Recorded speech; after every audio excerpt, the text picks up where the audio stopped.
I immediately started looking at wedding dresses. How many of you saw this coming? Kody asked Robyn to marry him in monogamy. What a shocker, right? I remember some of you predicting this months ago. Looks like Sobin, yeah, I'm sticking with that, is going to get yet another wedding. She's probably just desperate to top Christine's big, beautiful wedding where all the kids were involved. Can't stand the thought of someone else having a moment like that, huh? But seriously, who even would go to this wedding? Maybe Sobin's kids, Nathan and a few of his brothers. But as far as friends go, I don't think Sobin knows what a real friendship is. I'm convinced the woman's entire life revolves around the kids, Kodouch, yep, I said it, and shopping. That's about it. So who do you think will show up to this disaster of a wedding? I'm guessing it'll be a total intimate ceremony, with the excuse that no one in the family wants to attend. They'll probably say something like, "We just wanted something quiet and romantic, an elopement to Hawaii." Of course, it'll be an elopement with no pork served and Robyn rocking an Amish swimsuit. Meanwhile, the older girls will be home babysitting King Sol and Aerie because priorities. We've got so much to dive into today, so let's not waste any time. Let's jump straight into it. Hey everyone, what's up? It's Elena here, and welcome back to my channel Reality Nexus X. Coyote Pass, paid off. Robyn seems awfully gleeful about it. Why's that? I found it hilarious to watch Robyn, usually the queen of tears, practically skipping with joy after Meri handed over her check. Now that the property is paid off, I can't help but think Kody and Robyn probably took out an equity loan against it for the down payment on their shiny new house. And surprise, surprise, it's listed under a trust, so there's no way Meri&Janelle will ever see a dime of their money back. It's like déjà vu, just like the old house, which they sold and pocketed the cash from. Coyote Pass? More like a classic money laundering scheme that wiped out the first 3 wives' life savings. Kody's tantrum at Christine. Probably because she walked away with more money than he intended for her to have. Here's the thing.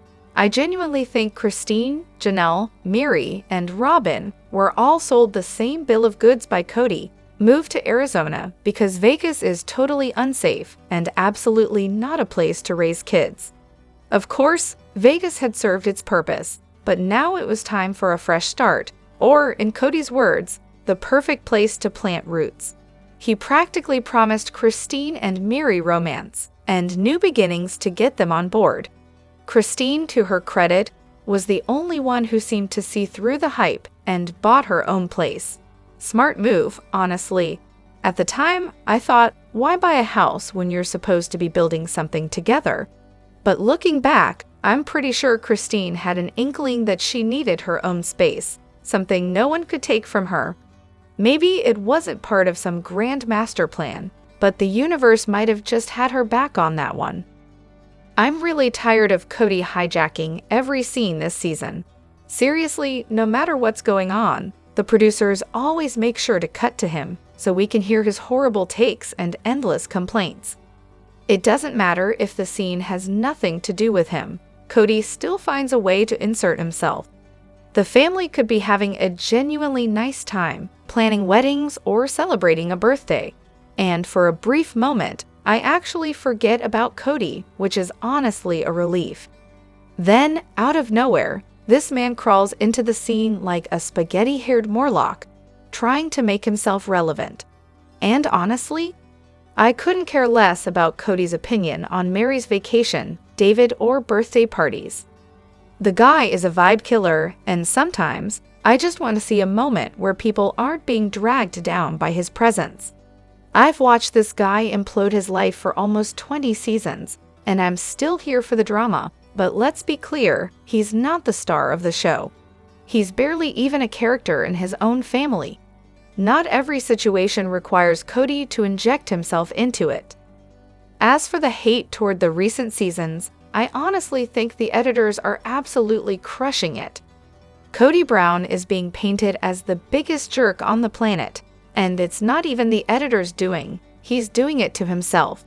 Every episode, he's caught contradicting himself or revealing more of his true, terrible nature. Just last episode, when Meri was talking about Stonehenge, Kody chimes in with, "I don't remember things important to my partner because I'm a guy." He looks completely unhinged, and it's honestly glorious to watch if you're here for the hate watch. And don't get me started on the way they edit Robyn too. Remember the engagement party? They zoomed in on people smiling when Meri walked in, then made sure to highlight the silence when Robyn entered. The editing is savage, and I'm here for every second of it. Kody&Robyn wrap things up by signing over the land to Meri&Janelle, splitting it right down the middle. As for the house, well, Kody&Robyn get all the proceeds from that. Simple, right? Oh, but Meri&Janelle aren't just getting back what they put in. They're also entitled to the appreciation on the land's value. Kind of like how the lovebirds, Kody&Robyn, in case you forgot, get to pocket the appreciation on the McMansion thanks to Meri&Janelle's investment. Classic. Anyway, that's how the math works. Thoughts? Oh, and just to be clear, Meri&Janelle aren't entitled to a dime from the hoarder mansion. They would have gifted their money toward it, plain and simple. Kody's desperate need to feel desired has come crashing down, and it's honestly a sight to behold. For years, he thrived on the idea that his time and attention were coveted.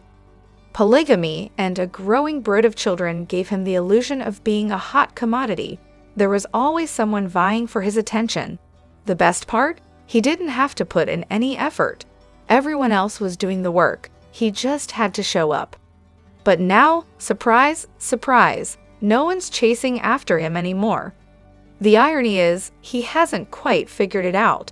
In the latest episode, he confidently claimed that, of course, he was wanted at family events. He just didn't go out of loyalty to Robyn, the one everyone apparently can't stand. Kody's face was a picture of shock and confusion when he asked Christine if she still wanted to be married to him, only to get a flat no in response. He and Robyn, in their little bubble, assumed Christmas with the original wives must have been a disaster without him. Because, of course, they just can't function without their leader, right? Then there's his cringe-worthy performance as the world's greatest parent to Robyn's kids, expecting the other children to be green with envy. Newsflash, Kody, it's not working. In fact, it's pushing them further away, but he's too dense to see it. Instead, he insists the kids should be the ones to reach out to him, because apparently the phone works both ways. Kody spent years basking in the glow of being desired, and now that it's faded, he's lost. But don't worry, Robyn and her loyal little followers still treat him like a king, hoping that his precious time and attention will be enough to hold them together. The original family, however, sees right through it and knows exactly what's going on. And the thing about narcissists is this: they only feel good about themselves when they're surrounded by needy, dependent people. So when the wives and kids finally start functioning independently, like they should in a healthy family, he loses interest. It's a beautiful, tragic irony that polygamy's demands on the family, meant to strengthen them, only serve to drive Kody away when they do exactly that. We're all getting a front row seat to Kody's narcissistic collapse, and honestly, it's hard to look away. Christine and David are always giving off this vibe, like they want to kiss or be closer to each other, but then they just sort of freeze. They end up awkwardly hugging, as if they're unsure of how to actually do it. It's not that they feel awkward about hugging, more like they don't quite know the mechanics of it. Like that moment right after David proposed in Moab, she says yes, and then they go for this awkward hug. You can practically hear the gears turning as they try to figure out the logistics. Maybe it's because Christine took some heat online for her aggressive kissing, but recently, it's like every time they look at each other, they pause and then, bam, they squish together in this awkward half hug. It's strange, but maybe it's just me. Honestly, I get the feeling Christine wants to kiss him, but David, the reformed polygamist cult survivor, tends to steer things toward a hug instead. He's probably just thinking, let's keep the PDA chill. While Christine, well, she's got all that repressed energy from years of being in the cult. No wonder she's like, let's make out, and he's like, how about a hug instead? Look, I adore Christine, and I'm thrilled she's found happiness, but I get why people were so turned off by their public displays of affection. I mean, there's a limit. I draw the line at hearing tongues squelch around in each other's mouths. It's just, no. And let's not even talk about my intense aversion to lip-smacking sounds. Yeah, that's a thing too. It's pretty interesting how they totally gloss over Janelle's previous marriage, right? I mean, here I am rewatching, and it's like they've forgotten that Janelle was married to Meri's brother before. I'm on season 6, and it's all about Robyn's purity before marrying Kody, but no one seems to want to mention Janelle's past at all.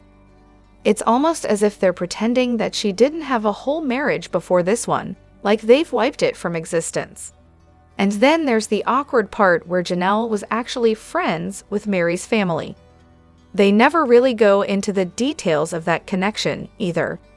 Meanwhile, Robyn is always talking about the whole consummation thing, and I get that she had a pretty bad experience with her ex. She talks about it like she regrets it and he was abusive. But Janelle, she just casually says her marriage didn't take, and that's the end of it. Both of them barely touch on their exes, but of course, Robyn's the one who brings up her past more often, mainly because she has kids with her ex. It just seems odd that Janelle's entire previous marriage gets swept under the rug, while Robyn's drama gets all the airtime. Kody's reaction to Isabel, even thinking about moving to North Carolina with Maddie and Caleb in season 14. Episode 14 is peak Kody. He acts as if the mere idea of her leaving is some deep betrayal, as though she and Christine are somehow going against his grain. It's almost laughable how obsessed he is with keeping his kids around him at all times. This is the same guy who, for all this talk about family unity, can barely keep a family together anymore. He honestly seems to believe that his adult children would want to live with or right next door to him forever, and is genuinely pissed when they don't. It's the delusion of a man who thinks his kids should be clamoring to stay in the nest, while in reality, they just want some space. I can just picture Kody&Robyn at night, holding hands, staring into each other's eyes, and crying over their big picture of family, one that doesn't actually exist anymore.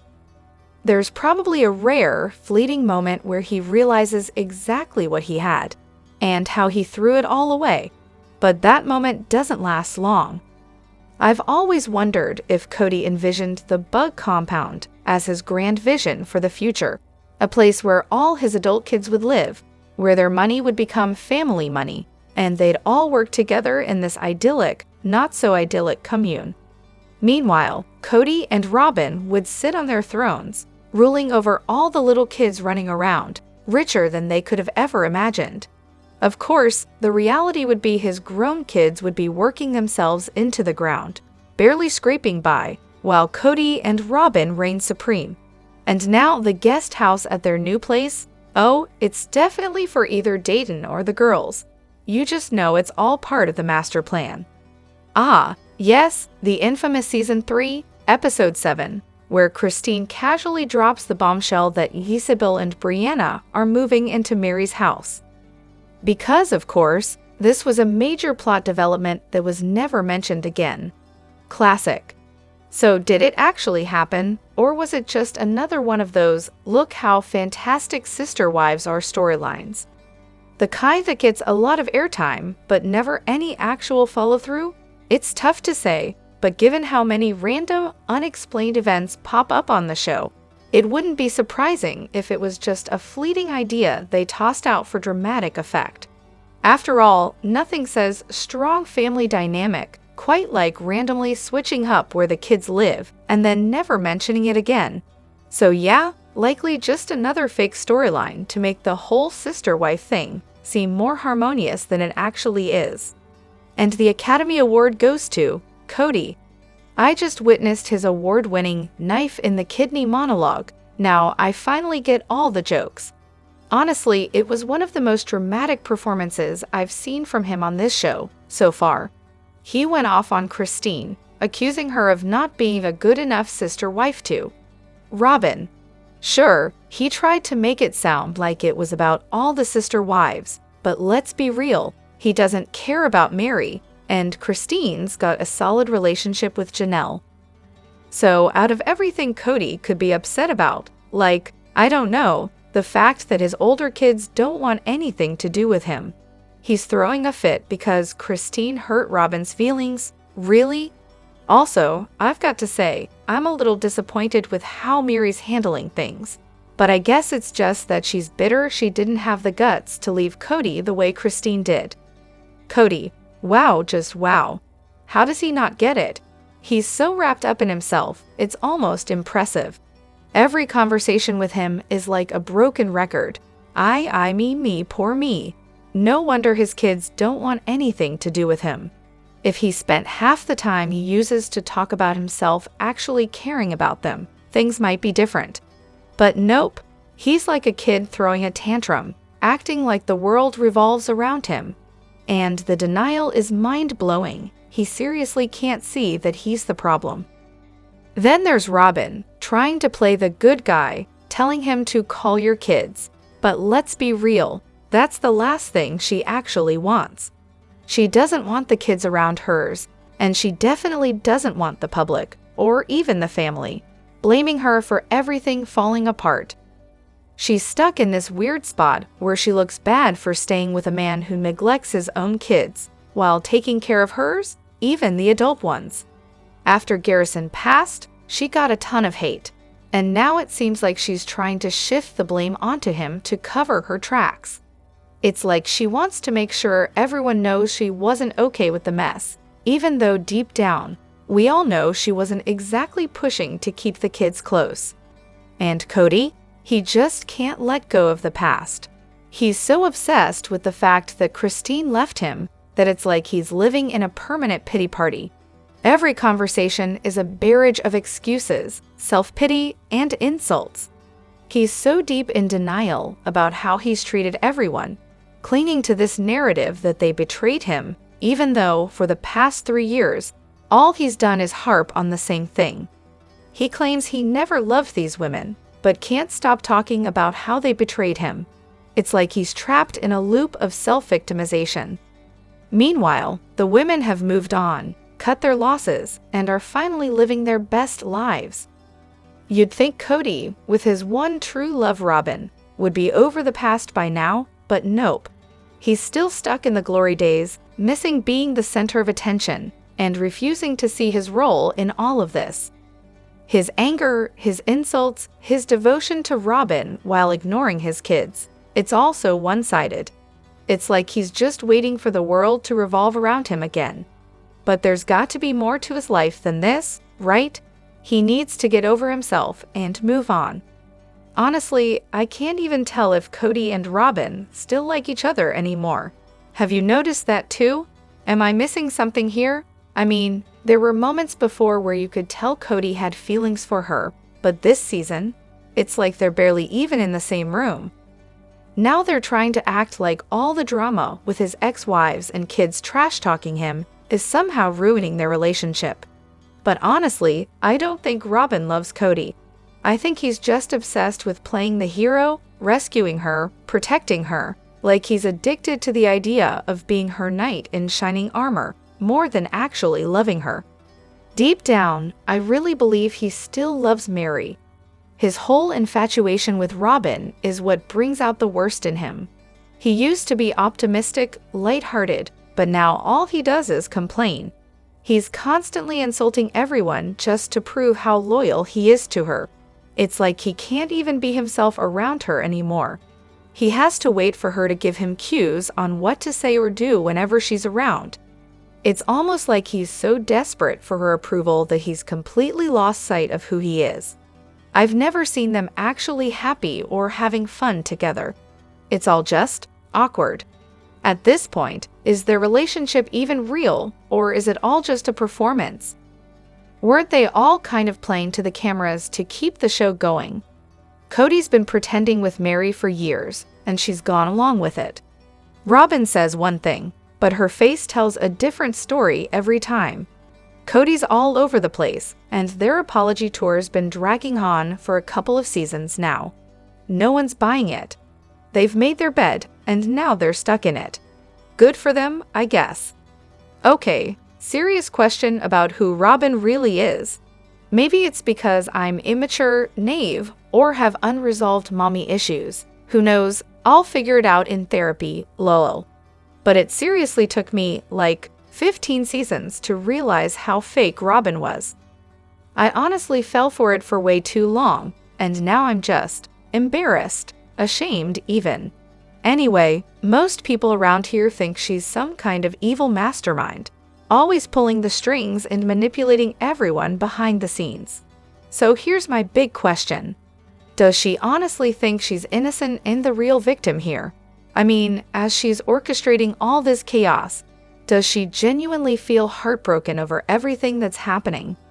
Is it all just a big accident because she's running on survival mode, completely messed up psychologically and totally lost? Does she have zero self-awareness? Like, does she honestly not get that her actions have consequences? Or does she wear that mask on purpose? Does she know exactly who she is? Like, is she faking it all and then crying for the camera, only to smile to herself and plot alone in her bed at night? Is she practicing her fake cries in front of the mirror before executing them perfectly? Is everything she does just a deliberate move, carefully planned out like a game of chess? Honestly, I lean towards the first option. She just doesn't seem that smart to me. I probably thought she was a bit of an airhead, which is why I fell for her act. But please, let me know what you all think. Back up your thoughts with some solid evidence so I can understand your perspective. And as a bonus, let's talk about covert narcissism for a second. A covert narcissist truly doesn't get that they're not the victim. They have just as little insight as a classic narcissist. But with a covert narcissist, there's this constant martyr vibe, like they're being bullied or wronged by everyone. A classic narcissist can't admit any weakness. A covert narcissist, they weaponize it. Look it up, and then think about Robyn.